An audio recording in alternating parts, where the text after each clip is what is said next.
வேளாண் பெருமக்களுக்கு வணக்கம். வேளாண் பெருமக்களே, இன்றைய வேளாண் நேரலை நிகழ்ச்சியில் கன்னியாகுமரி அரசு தோட்டக்கலை பண்ணையில் உருவாக்கப்படும் தரமான செடிகள் உற்பத்தியும் விற்பனையும் குறித்து பல்வேறு தகவல்களை அறிந்து கொள்ள இருக்கிறோம். நம் மாவட்டம் ஓரளவு கோடை காலத்திலும் கொஞ்சம் குளிர்ச்சியாக காணப்படுகிறது என்றால் அதற்கு ஒரு காரணமாக கன்னியாகுமரியில் அமைந்துள்ள இந்த அரசு தோட்டக்கலை பண்ணையை சொல்லலாம். இந்த பண்ணையில் 42க்கும் மேற்பட்ட மாரக செடிகள், கொய்யா, பலா, நெல்லி, மாதுளை, சப்போட்டா, சீதா போன்ற பல வகை செடிகள், பல்வேறு மர வகைகள், மலர் செடிகள், அழகு செடிகள் என தரமான செடிகள் விற்பனை செய்யப்படுவதோடு அதற்கேற்ற தொழில்நுட்பங்களும் வழங்கப்படுகிறது. ஒரு தனிநபருக்கு எவ்வளவு செடிகள் வழங்கப்படுகிறது, விவசாயிகளுக்கு சிறப்பு சலுகைகள் உண்டுமா, செடிகள் வாங்குவதற்கு கொண்டு வர வேண்டிய ஆவணங்கள் என்னென்ன, விடுமுறை நாட்கள் கூட உண்டுமா, இப்படியான பல்வேறு தகவல்களையும் வேளாண் நேரலை வாயிலாக எடுத்துரைப்பதற்காக தற்போது நமது நிலையத்தில் எனக்கு முன்பாக ஆர்வமுடன் காத்துக் கொண்டிருக்கிறார் கன்னியாகுமரி அரசு தோட்டக்கலை பண்ணை தோட்டக்கலை அலுவலர் ஏ. சக்திவேல் அவர்கள். இப்போது நாம் அவர்களிடம் பேசுவோம். வணக்கம். வணக்கம் சார். நீங்க தோட்டக்கலை பண்ணையில தோட்டக்கலை அலுவலரா பணியில சேர்ந்து எவ்வளவு நாள் ஆகுது? பொதுவா தோட்டக்கலை பண்ணையினுடைய முதன்மையான பணிகள் அப்படின்னு சொன்னா என்னென்ன மாதிரியான பணிகள்? தற்போது 3 ஆண்டுகளாக அரசு தோட்டக்கலை பண்ணையில நான் பணியாற்றி வருகிறேன். தோட்டக்கலை அலுவலரோட முதன்மை பணியாக என்னன்னா, பண்ணையில தரமான செடிகளை குறிப்பிட்ட நேரத்துக்குள்ள உற்பத்தி பண்ணி கொடுத்துருக்கிறது. தரமான செடிகள் உற்பத்தி அப்படிங்கும் போது என்னென்ன வழிகாட்டுதல் பிரகாரம் செய்றீங்க? அந்த செடிகள் உற்பத்திக்காக தாய்மர கன்றுகள் அந்த மாதிரிலாம் சொல்லுவாங்க இல்லையா? முதல்ல தாய்மர செடிகள் நல்லா வளர்ச்சி அடைகிறதுக்காக ஒரு 3-4 வருஷம் அதுக்கான தேவையான ஊட்டச்சத்து எல்லாம் கொடுத்து வளர்ப்போம். அதுக்கப்புறம் அதுல இருந்து ஒட்டு சேர்க்கறதுக்காக நம்ம வேர் செடிகள் உற்பத்தி பண்ணுவோம். இது ரெண்டையும் ஒரு 3 மாசம் ஒட்டு கட்டி அதுல இருந்து பிரித்து கொடுக்கறதுக்கு ஒரு 6 மாச காலம் ஆகும் சார். சரி, இப்ப என்ன சொல்றாங்க அப்படின்னா, நம்ம மாவட்டத்தை பொறுத்த அளவுல, மாவை பொறுத்த அளவுல 2 விதமான சீசன்லயும் மாங்காய்க்கு வாய்ப்பு இருக்கு அப்படிங்கிற மாதிரியும் அது நடைமுறையிலேயும் சாத்தியமாயிட்டு இருக்கிற மாதிரியும் விவசாயிகள் கூட கருத்தை சொல்றாங்க. பொதுவா மாவுல எத்தனை ரகங்கள் நிறைய சொல்றாங்களே? நம்ம பண்ணையில 40க்கும் மேற்பட்ட ரகங்கள் உண்டு சார். இப்ப தற்போது இந்த வருஷம் ஒரு 20க்கும் மேற்பட்ட ரகங்கள் காய்ப்புக்கு வந்திருக்கு. போன வாரம் கூட நம்ம கலெக்டரேட்டுக்கு முன்னாடி அந்த ரகங்களை டிஸ்பிளே காட்சிப்படுத்தி வச்சிருந்தோம். இப்போ நேரடியா நம்ம மாம்பழம் வாங்க வரவங்களுக்கு ஒரு 10க்கும் மேற்பட்ட ரகங்கள் அதிக அளவுல விளைச்சல் வந்திருக்கு. குறைஞ்சது ஒரு ஆளுக்கு 10 கிலோ வரைக்கும் கொடுக்கறதுக்கு தினசரி. சரி, இது நீங்க செடி நட்டு பழமாகி அதை விற்பனை அப்படிங்கிற நுணுக்கத்துக்கு கூட வந்துட்டீங்க. நான் என்ன கேட்கிறேன்னா, இப்ப கன்னியாகுமரி பழத்தோட்டம் அல்லது அரசு பழ பண்ணைக்கு, அந்த தோட்டக்கலை பண்ணைக்கு வந்தா ஒரே மரத்துல பலவிதமான ரகங்கள் காட்சி கிடக்கிற மாதிரியான தன்மையை பார்க்க முடியுமா? இப்ப நம்ம தோட்டக்கலை பண்ணையில ஒரு 3 மாமரத்துல 4க்கும் மேற்பட்ட ஒட்டுகள் இருக்கு. அது தற்போது காய்ப்புக்கு தான் இருக்குது. கடந்த ஆண்டு நாங்க ஒரு 20 செடி கிட்ட 4க்கும் மேற்பட்ட ஒட்டுகள் போட்டு விவசாயிகளுக்கு பயிரிடுறதுக்காக கொடுத்திருந்தோம். இப்போ நல்லாவே வளர்ந்துட்டு இருக்கு. அது காய்ப்புக்கு வர்றதுக்கு இன்னொரு 2 வருஷம் ஆகும். சரி, அந்த மாதிரி காய்ப்புக்கு 2 ஆண்டுகள் ஆகும் அப்படின்னாலும் கூட ஏதோ செடியை வாங்கிட்டு போறாங்க, நம்மளுடைய பணி நிறைவு பெற்றது அப்படிங்கிற நிலையா? தொடர் கண்காணிப்பு அப்படிங்கிற அடிப்படையில் கூட ஆலோசனைகள் இருக்குமா? கண்டிப்பாக நிறைய விவசாயிகள் எங்களுடைய நண்பர் வாங்கிட்டு போவாங்க. அவங்களுக்கு நம்ம நடவு முறையில இருந்து அவங்களுக்கு இடைப்பட்ட ஏதாவது பூச்சி தாக்குதலோ இல்ல நோய் தாக்குதலோ இருந்தாலும் அவங்களுக்கு அறிவுரை வழங்கிட்டு இருப்போம். இது இல்லாம நம்மளுடைய வேளாண் நம்ம வெப்சைட் ஒன்று உண்டு, TNAU அக்ரி போர்ட்டல் இருக்கு. அதுல இங்கிலீஷும் இருக்கு, தமிழ்லயும் இருக்கு. அவங்களுக்கு தேவையான என்னென்ன தகவல் தேவையோ அதை அங்கே தெரிஞ்சுக்கலாம். இல்லைன்னா நம்மகிட்ட நம்பர் கொடுத்திருக்கிறதுல அவங்களுக்கு குறிப்பிட்ட தகவல் கேட்டு வாங்கிக்குவாங்க. சரி சார், இப்ப மாவு பொறுத்த அளவுல 42 விதமான ரகங்கள் கூட இருக்குது அப்படின்னு ஒரு பேச்சு இருக்குது. இதுல சில குறிப்பிட்ட ரகங்கள் அது சில குணாதிசயங்கள் கொண்டது, காய்க்கு இது, பழத்துக்கு இது, அற்புதமா இருக்கும், ஊறுகாய்க்கு இது அப்படிங்கிற மாதிரி சொல்ல முடியுமா? இப்ப நமக்கு பழத்துக்கு மிகவும் சுவை மிகுந்த ரகங்கள் பாத்தீங்கன்னா குறிப்பிட்டு சொல்லலாம். இமா பசந்த், களப்பாடு, ஜகான்கீர், பங்கனப்பள்ளி, நீலம், இந்த மாதிரி ரகங்கள்ல டேஸ்ட் அதிகமா இருக்கும். அதனால பழத்துக்கு நமக்கு சூப்பரா இருக்கும். இதே நமக்கு ஊறுகாய் வெரைட்டிக்கு பாத்தீங்கன்னா அலிபசந்த், தில் பசந்த், பெங்களூரா, அப்புறம் காதர் மாவு, ஓலூர், இது ஃபுல்லாமே நமக்கு பழத்துக்கு அந்த அளவுக்கு டேஸ்ட் இருக்காது. இதுக்காக நம்ம காய்க்கு யூஸ் பண்ணிக்கலாம், இல்லைன்னா ஊறுகாய்க்கு யூஸ் பண்ணிக்கலாம். சரி சார், தரமான செடி அப்படிங்கிற ஒரு நிலைக்கு வர்றதுக்கு எந்த மாதிரியான ஒரு தீர்மானத்துல வரீங்க? நம்ம வாங்கி நடுறதே ஒரு ஆத்தரைஸ்டு ரிசர்ச் ஸ்டேஷன். நம்ம தமிழ்நாட்டில் உள்ள வேளாண் பல்கலைக்கழகமா இருக்கட்டும், இல்ல வந்து மத்திய அளவுல உள்ள நமக்கு வந்து ICAR சொல்லிக்கிற ஆராய்ச்சி நிலையத்துல இருந்து நம்ம வந்து செடிகளை வந்து வாங்கி இங்க வந்து ஒரு 10-15 ஆண்டுகள் வந்து மெயின்டைன் பண்ணணும். அதுல வந்து ஒரு சில வெரைட்டிகளை வந்து நமக்கு வந்து இந்த பயிரிட்டு நம்ம வந்து காய்ப்புக்கு விடுவோம். அது காய்ப்புக்கு வந்தது அப்புறம் நம்ம வந்து பியூரிட்டி எப்படின்னு தெரிஞ்சிடும். அதுக்கப்புறம் நம்ம வந்து ஒட்டுகள் வந்து விவசாயிகள் வந்து கொடுக்க ஆரம்பிப்போம். சரிங்க சார், தரமான செடியை ஒருத்தர் தேர்வு செய்தாரு, கொண்டு போய் நடணும் அப்படிங்கும்போது நடவு முறைகள் அப்படின்னு சில தொழில்நுட்பங்கள் இருக்கலாமா, சொல்லலாமா? இப்ப வந்து அடிப்படையா வந்து பாத்தீங்கன்னா எல்லா பழச்செடிகளுக்கு வந்து 2:2 அளவு குழி எடுத்தாலே போதும். 2 அடி மர வகையா இருந்தாலுமா? எந்த மர வகையா இருந்தாலும் 2 அடியே அதிகமானது. அதுக்கு அதிகமா எடுத்தீங்கன்னா உங்களுக்கு வந்து வேர் வந்து நல்லா வந்து கீழே வந்து ஊடுருவி போகும். சரி, பேசிக் வந்து 2:2 அடி அகலம் எடுத்துருங்க. குழி ஆற போடணுமா? ஒரு 2 வாரமா தான் ஆற போடணும். நடுறதுக்கு முன்னாடியே நீங்க ரெடி பண்ணி வச்சிடணும். அது மண் வளமா இருக்கும் பட்சத்துல நீங்க அதே மண்ணை எடுத்த மண்ணையும் யூஸ் பண்ணிக்கலாம். சப்போஸ் நீங்க ஏதாவது நோய்வாய்ப்படுற மண்ணோ இது வந்து வளம் இல்லாத மண்ணா இருந்துச்சுன்னா நீங்க வந்து அடிஷனலா ரெட் சாயில் செம்மண் அந்த மாதிரி ஆட் பண்ணி மண் கலவை கூடுதலா வந்து நீங்க வந்து தொழு உரமோ மண்புழு உரமோ சேர்த்துக்கலாம். உடன் வந்து நம்ம வந்து வேப்ப முன்னாக்கு வந்து ஒரு 100 கிராம் ஒரு குழிக்கு ஆட் பண்ணீங்கன்னா அந்த மண்ணில் உள்ள எந்த ஒரு நோயும் வந்து நமக்கு வந்து செடிகளுக்கு அட்டாக் பண்ணாது. சரி சார், இப்ப நம்ம நிகழ்ச்சியில் லட்சக்கணக்கான மக்கள் கேட்டிருப்பாங்க, குழியை ஆற போடுதல் அப்படின்னு சொல்றாங்களா, என்ன காரணத்துக்கு போடணும், ஏன் தோண்டின ஒண்ணு வைக்க கூடாதா அப்படின்னு நினைக்கிறாங்கன்னா அதை ஒண்ணு சொல்லாமா?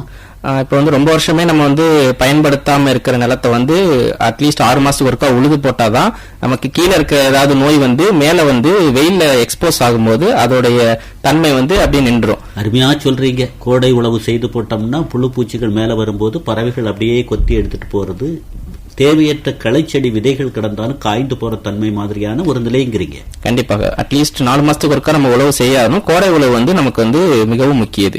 சரி சார், கொண்டு போய் நட்டுட்டாரு, அதுக்குன்னு கம்பு ஏதாவது கொடுத்து பாதுகாப்பு கொடுக்கணுமா? ஒருவேளை ஒட்டு செடி வாங்கிட்டு போறாருன்னா எவ்வளவு நாட்களுக்குள்ளாக அந்த ஒட்டை பிரிச்சு விடுதல் தன்மை வேணும்? இப்ப வந்து ஒட்டு செடியா இருக்கட்டும், மற்ற நார்மல் கன்றுகளாக இருக்கட்டும், ஹைட்டுக்கு மீறி இருக்கிற செடிகளுக்கு வந்து நம்ம கண்டிப்பாக இந்த ஸ்டேக்கிங்கிற ஒரு முறை வந்து கொடுக்கணும். குச்சி வந்து பாதுகாப்பு. ஆமா, ஒரு 2 அடிக்கு மேல வந்து நம்ம வந்து கயிறு கட்டி பாதுகாக்கணும். என்னதான் நம்ம காத்துக்கு வந்து முறிவு ஏற்படும். இது வந்து ஒட்டு செடிகள் வந்து ரொம்ப வந்து சென்சிட்டிவ். லைட்டா காற்று அசைஞ்சாலும் ஒடிகிறதுக்கான வாய்ப்புகள் இருக்கு. நட்டது ஒரு 3 மந்த்ஸ் அட்லீஸ்ட் நம்ம வெயிட் பண்ணி அந்த ஒட்டு தாள்களை 3 மாசத்துக்கு அப்புறம் பிரிக்கலாம். அட்லீஸ்ட் ஒரு வருஷம் வரைக்கும் நமக்கு ஸ்டேக்கிங் அந்த குச்சி வந்து இருக்கணும். அப்பதான் சார், அப்படி நடும்போது நம்ம மண் நிரப்புதல் அப்படிங்கறது அந்த ஒட்டி தொட்டார் போன்று கூட ஒரு எருகல் தன்மையில இருக்கணுமா, அல்லது அதுக்கு கொஞ்சம் கீழே தான் இருக்கணுங்கிறீங்க? அந்த ஒட்டு தாளுக்கு கீழே தான் நம்ம வந்து மண்ணோட அந்த அளவு இருக்கணும். ஏனென்றால் அந்த ஒட்டு போட்டிருக்க இடத்துல வந்து நமக்கு வந்து ஏதாவது ஒரு சில அந்த செடிகளுக்கான இன்ஃபெக்ஷன் வந்து ஏற்படுறதுக்கு வாய்ப்பு இருக்கு. சரி, அந்த மாதிரி நட்டுட்டாரு, நீங்க சொல்ற பாதுகாப்பு நடவடிக்கையும் கையாண்டுட்டாரு. அப்புறம் தண்ணீர் கொடுத்தல் அப்படின்னு நடைமுறை உண்டா, அல்ல ஒரு 3 நாட்களுக்கு தண்ணீர் கொடுத்துட்டு கண்டுக்கிடாம இருந்தா விதர்ப்பமான நிலைகள் ஏற்பட வாய்ப்பு இருக்கா? இப்ப செடியை வந்து நம்ம நடுறது வந்து ஒரு பையில இருக்கு இத்தனை நாளா, திடீர்னு நம்ம வந்து ஒரு நிலத்துல நட போறோம்னா அதுக்கு கண்டிப்பா இந்த டிரான்ஸ்பிளான்ட் ஷாக்குன்னு ஒரு ஆங்கிலத்துல சொல்லுவாங்க. அதுக்கு வந்து ஒரு அதிர்ச்சி மாதிரி ஆயிரும். அதுக்கு வந்து நம்ம வந்து உடனே நடனம் தண்ணி கொடுக்கணும். அது கொடுத்ததுக்கு அப்புறம் ஒரு அட்லீஸ்ட் ஒரு 30 நாளைக்காவது தொடர்ந்து நம்ம வந்து தினமும் சரி தண்ணி விட்டுக்கிட்டே இருக்கணும். 30 நாள் கொடுக்கணும். 30 நாள் கொடுத்தாதான் அது மரம் வந்து நல்லா தெளியும். அது புது தளிர் வரைக்கும் நமக்கு வந்து கொடுத்துக்கிட்டே இருக்கணும். ஒரு 2 மாதம் கழித்து வந்து நம்ம வந்து நாட்களை குறைச்சிக்கலாம். 3 நாளைக்கு ஒருக்கா இல்லைன்னா 4 நாளைக்கு ஒருக்கா வந்து தண்ணி கொடுக்கறத கொஞ்சம் கொஞ்சமா தான் குறைச்சிட்டு வரணும். நீங்க சடனா ஸ்டாப் பண்ணீங்கன்னா செடி வந்து ட்ரை ஆகிறதுக்கு நிறைய வாய்ப்பு இருக்கு. அது எப்படி நம்ம அனுமானத்துக்கு வருது? இந்த செடி வந்து ஒரு தொய்வா நிக்குது அப்படிங்கிறது மேல ஏதாவது அறிகுறிகள் தெரியுமா? அப்படி நீங்க இப்ப தண்ணி பாய்ச்சிறீங்க, ஒரு 2-3 நாள் தொடர்ந்து தண்ணி பாய்ச்சாம கொஞ்சம் காய்ச்சல விட்டு பாருங்க. செடி நல்லா இருந்துச்சுன்னா இப்ப உங்களுக்கு வந்து வேரெல்லாம் நல்லா வந்து கீழே ஊடுருவி போயிருக்குன்னு அர்த்தம். சப்போஸ் அது வந்து ஏதாவது மேல வந்து இலை தொய்வு மாதிரி இருக்குன்னா நீங்க வந்து தண்ணி விட்டு இன்னும் நல்லா பராமரிக்கணும்னு அர்த்தம். புதுசா ஏதாவது செயல்பாடுகள் பண்ணையில கூட ஏதாவது புதிய மரக்கன்றுகள் நாங்க அறிமுகப்படுத்தி இருக்கிறோம், அந்த மாதிரி ஏதாவது? இப்ப போன வருஷம் வந்து நாங்க வந்து பலால வந்து புதிய 2 வகைகள் வந்து கொண்டு வந்திருக்கிறோம். நம்ம IIHR பெங்களூர்ல உள்ள மத்திய அரசு ஆராய்ச்சி நிலையத்திலிருந்து பலால வந்து சித்து சங்கரா அப்படிங்கிற சிவப்பு ரகம். அதுல வந்து சிவப்பு சுளை இருக்கும். காயோட சைஸ் பாத்தீங்கன்னா 10 கிலோ குறைந்தது அளவு இருக்கு. ஓஹோ, 2 பிரகாரம் தேங்காய் எல்லாம் மிஞ்சிரும் போலுக்க. இது வந்து எல்லாமே வீட்டுக்கு ஒண்ணு செடி நட்டு அவங்க வந்து டேபிள் பர்பஸ்க்காண்டி யூஸ் பண்ணிக்குவாங்க. சிவப்பு சுளையில இருக்கனால டேஸ்டும் அதிகமா இருக்கும். TSS வந்து 20 டிகிரிக்கு மேலே இருக்கும். இல்ல மாங்கால கூட நான் சில கிராம பகுதிகளில் பார்த்திருக்கிறேன், தேங்காயை விட பெரிய அளவுல மாங்காயை நான் பார்த்திருக்கிறேன். அது என்ன ரகம்? ரகங்கள் குறிப்பிட்டு சொல்ல முடியல. இங்க வந்து கன்னியாகுமரி ஆனை மாங்கான்னு ஒரு ரகம் இருக்குங்க சார். அது நீங்க சொல்ற அளவுக்கு தேங்காய் சைஸுக்கே இருக்கும். நம்ம பண்ணையில இல்லங்கிறீங்க? நம்ம பண்ணையில இப்ப தற்சமயத்துக்கு இல்ல. சரி சார், சுற்றுப்புற சூழல் பூங்கா அப்படிங்கிறது வந்து உங்களுடைய கட்டுப்பாட்டுல, அதுவும் அரசு தோட்டக்கலை பண்ணை கட்டுப்பாட்டுல வர்றதுமாய் இருக்க, அந்த பூங்கா அந்த இடத்துல அமைஞ்சதுனால உங்களுடைய செடி விற்பனை அப்படிங்கிற ரீதியில ஒரு மாற்றம் கிடைச்சிருக்கா? அப்படி கண்டிப்பா சார். ஒரு 50% மேலேயே நமக்கு வந்து நேரடி விற்பனைங்கிறது வந்து அதிகமாயிருக்கு. வருஷம் வந்து இது வந்து கூடுதல் ஆயிட்டே தான் இருக்கு. ஏன்னா இது வந்து டூரிஸ்ட் வந்து போற இடம்ங்கிறனால நமக்கு வந்து அந்த சுற்றுச்சூழல் பூங்கா இருக்கிறனால பண்ணைக்கு வந்து ஒரு ஊக்குவிப்பு, பண்ணை இருக்கிறனால டூரிஸ்டுக்கு ஒரு ஊக்குவிப்பு. சரி, இப்போ நீங்க வேற சொல்றீங்க சுற்றுலா பயணிகள் நிறைய வருவதனால விற்பனையினுடைய வெளிப்பாடு வந்து அதிக அளவில் இருக்கு, அது எங்க பண்ணைக்கு ஒரு ஊக்கத்தை கொடுக்குதுங்கிறீங்க. இப்ப உத்தரப்பிரதேசத்துல இருந்து ஒருத்தர் வரக்கூடியவர் இங்க உள்ள மான் செடியையோ அல்லது கொய்யாவோ நீங்க சொல்ற மாதிரியான புதிய ரக பலாவையோ வாங்கிட்டு போறாருன்னா அந்த இடத்துல உத்வேகமா வருது அப்படிங்கறது கடந்த கால அனுபவத்துல ஏதாவது வெளிப்பட்டு இருக்கா? எப்படி இப்ப வர டூரிஸ்ட்ல வந்து மேக்சிமம் வட மாநிலக்காரங்களா இருக்காங்க. இங்க பண்ணைக்கு அடிக்கடி வர்றது உண்டு. வந்து புதிய ரகங்கள் மா எது இருக்கான்னு கேட்டுட்டு போவாங்க. கன்னியாகுமரிக்கு ஏதாவது சிறப்பான மா மரங்கள் இருக்கான்னு கேட்டுட்டு போவாங்க. நம்ம வந்து போன வருஷம் வந்து செங்கவர்க்க மா உற்பத்தி பண்ணிருக்கோம்னு சொல்லி நிறைய இடத்துல சொல்லியிருந்தோம். நம்ம குமரி வானொலியில கூட நிறைய டைம் சொல்லியிருக்கோம். அவங்க வந்து அதை கேட்டுட்டு செங்கவர்க்க மா வந்து ஒரு 5 to 10 எண்ணிக்கை வாங்கிட்டு போயிருக்காங்க. நடவு செஞ்சிருக்காங்க. இன்னும் உங்களுக்கு வந்து காய்ப்புக்கு வரல வரும்னு நம்பிக்கையில இருக்கீங்க? கண்டிப்பா நம்பர் இருக்கு. இன்னொரு 2 வருஷம் கழிச்சு கூட கூப்பிடுவாருன்னு நம்பிக்கை இருக்கு. சரி சார், செடி வாங்கிட்டு போயாச்சு, நட்டாச்சு, ஓரளவு 2 வருடம் கழிந்து மரம் ஆகக்கூடிய ஒரு தன்மை, கவாத்து செய்தல் அந்த மாதிரி நடைமுறைகள்லாம் உண்டுமா? அந்த நுட்பங்கள்லாம் உங்கள்கிட்ட வந்து கேட்கறாங்களா, இல்ல நீங்களே வலுக்கட்டாயமா போய் சில நுட்பங்களை சொல்லி கொடுத்து அவங்கள வளப்படுத்துறீங்களா? நிறைய விவசாயிகள் வந்து கவாத்து முறை தெரிந்திருக்கும், பட் பலருக்கும் அது தெரியாத. எந்த சூழ்நிலையில பண்ணணும் அதை சொல்லுங்க. இப்ப வந்து நம்ம செடி வாங்கி நடுறோம், ஒரு 3 வருஷம் அதுல வந்து நீங்க ஒட்டு செடினால அது வந்து நீங்க நட்டோனே அதுல இருந்து காய்ப்பு வர ஆரம்பிச்சிடும். அதை வந்து நம்ம வந்து அலோவ் பண்ணக்கூடாது. அது வந்து நம்ம வந்து செடி வளர்ச்சியை வந்து கம்ப்ளீட்டா ஸ்டாப் பண்ணிரும். நம்ம 3 வருஷத்துக்கு அதோட அந்த மகசூல் வளர்ச்சியை மட்டும் ஃபர்ஸ்ட் நம்ம வந்து நோக்கத்துல வச்சுக்கணும். ஒரு 3 வருஷம் வரைக்கும் ஒரு 10 அடி ஹைட்லயும் வீதி ஒரு 10 அடி ஹைட்லயும் நம்ம சுத்தி வளர விட்டுட்டு அதை வந்து எதுவும் காய்ப்புக்கு வந்து அலோவ் பண்ணக்கூடாது. அதுக்கப்புறம் நம்ம வந்து காய்ப்புக்கு நார்மலா உங்களுக்கு வந்து டிசம்பர் ஜனவரி மாசத்திலே பூ எடுக்க ஆரம்பிச்சிடும். எந்த சூழ்நிலை வந்து இப்ப மாவு வந்து பூக்களா சொரிஞ்சு கிடக்கக்கூடிய ஒரு நிலை, மழைக்காலம் அல்லது பனிக்காலம், கடுமையான வெயில் காலம், எது சாதகமான நிலை, எது விதர்ப்பமான நிலை? நான் சொன்ன மாதிரி இந்த பூ எடுக்கிற காலம் வந்து அக்டோபர் முடிஞ்சு டிசம்பர் மாசத்துலதான் மாவுக்கு வந்து பூ எடுக்குங்க. அந்த டைம்ல வந்து மழை அதிக அளவுல பெய்தாலும் பூ வந்து நமக்கு வந்து கொட்டிரும். தண்ணியே இல்லாம இருந்துச்சுன்னா அது வந்து பூ ஓரளவு நமக்கு வந்து தாங்கிக்கிறோம். ரொம்ப மழைக்காலமோ ரொம்ப குளிர்காலமோ இருந்துச்சுன்னா அதுக்கு வந்து உகந்ததல்ல. சரி சார், இந்த இடத்துல கூட ஒரு சந்தேகத்தை நிவர்த்தி பண்ணுங்க. ஒருத்தர் செடியை வாங்கி கொண்டு வச்சிருக்கிறாரு, அவர் அந்த ஒட்டுக்கு கீழே செழிப்பா ஒரு கிளை அடிச்சு வருதுன்னு வைங்க, அவர் அதை வந்து ரொம்ப மகிழ்ச்சியா ஏத்துக்கணுமா அல்லது அதை வந்து அப்புறப்படுத்த வேண்டிய தன்மையா? ஒட்டுன்னு பொறுத்த வரைக்கும் அந்த ஒட்டு தாளுக்கு மேல உள்ளதுதான் நமக்கு வந்து பலன் தரக்கூடிய செடி, சரிங்களா? அதுக்கு கீழே உள்ளது வந்து நம்ம வந்து அது ஒட்டு கட்ட பயன்படுத்தக்கூடிய வேர் செடி. அதுல இருந்து வளர்ந்ததுன்னா கண்டிப்பா நீங்க வந்து கிள்ளி விட்டுறணும். அது வளர விட்டீங்கன்னா நமக்கு மேல உள்ள தாய் செடி வந்து வளராம, என்ன நினைப்புல வச்சோமோ அது நிறைவேறாதுங்கிறீங்க. நிறைய பேர் வந்து அது மேல உள்ளது விட்டுட்டு கீழே வளர்றது வந்து அவங்க ஒட்டு செடின்னு நினைச்சு இப்படியே விட்டுறாங்க. அதனாலேயே நிறைய பேருக்கு காய்ப்புக்கு வராமையே போயிருக்கு. சரி, புதுசா ஒருத்தர் வந்து உங்கள்கிட்ட சார் எனக்கு ஒரு 200 பலவிதமான மரக்கன்றுகள், பழச்செடிகள், பூச்செடிகள் எல்லாமே வேணும்னு கேட்கிறாருன்னா அவருக்கு நீங்க கொடுக்கக்கூடிய முதல் ஆலோசனை உங்களுடைய மண்ணை பரிசோதனை பண்ணுங்க அப்படிங்கிற மாதிரி ஆலோசனை இருக்குமா, அல்லது நமக்கு விற்பனை அப்படிங்கிற கண்ணோட்டத்துல எவ்வளவு நாளும் கொடுக்கறதுக்கு தயாராவீங்களா? ஃபர்ஸ்ட் இந்த நடவு முறை தெரியாதவங்க, பழச்செடிகள் வந்து எந்த மண்ணில் நடணும் அப்படிங்கிற தெரியாதவங்களுக்கு நாங்கள் கண்டிப்பா மண் மாதிரி எடுக்க சொல்லுவோம். இது வரைக்கும் அந்த நிலத்துல வந்து எதுவுமே அவங்க வந்து பயிரிட்டது இல்லை அப்படிங்கிற பட்சத்துல ஃபர்ஸ்ட் மண் மாதிரி எடுக்கணும்.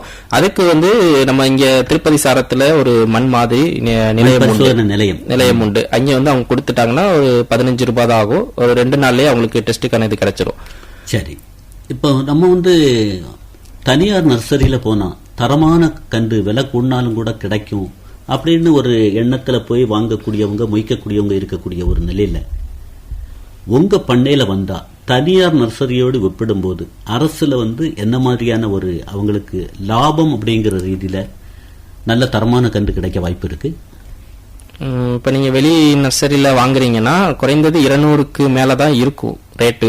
இப்ப நம்ம அரசாங்க பண்ணையில பாத்தீங்கன்னா ஆரம்பிக்கிற ரேட் வந்து 80 ரூபாயில இருந்து இப்ப வந்து அது வந்து 2 வருஷம் 3 வருஷம் கண்ணுன்னு சொல்லி பெரிய பேக்லயே போட்டு விக்கிறோம். அது வந்து 120 ரூபாய் வரைக்கும் நமக்கு வந்து உண்டு.